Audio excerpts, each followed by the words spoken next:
Hello and welcome to Update 17 on Hurricane Irma. Before this video does start, this is proudly sponsored by Floyd Glass and Window. Check them out in the link below. Let's get right into it right now. Currently, Hurricane Irma now back up to a Category 4.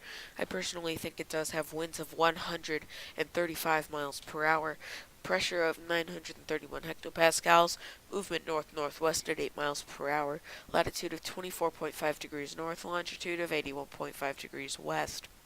Here's the storm on satellite. You can see the eye really starting to pop out there in those latest frames, although the thunderstorm tops have gotten a little weaker, which is a good thing for Florida. Still, though, if you are in Florida, just hunker down. Now is the time to do that. It's as good of a time as any. Just try and write it out, and hopefully you'll be okay. So Irma is back up to a Category 4, unfortunately. It'll weaken to a Category 2 by tomorrow at this time. Then it'll become a tropical storm in 48 hours' time before kind of really slowing down and becoming post-tropical very, very soon after that.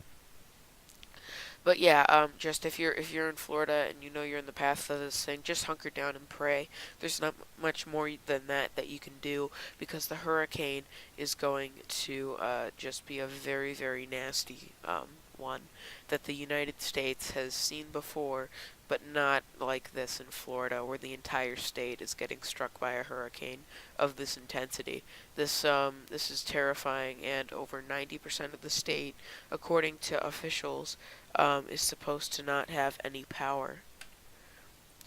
Watches and warnings, getting into those, you can see them all. Tropical storm warnings are all that's left in Cuba. The entire Florida peninsula and Georgia coastline, a hurricane warning, and you can see those inland tropical storm and hurricane warnings as well. Getting into sea surface temperatures, those are looking excellent for this hurricane and will not be a thing that could weaken it at all throughout the rest of its life. Getting into wind shear, though, it is starting to experience some wind shear as it is no longer able to create its own atmosphere just because it's just weakened so much over Cuba that it can't create its own atmosphere anymore. So wind shear is going to be a problem as this does head up the Florida coastline. Check me out on social media at Microcasting on Facebook and Twitter.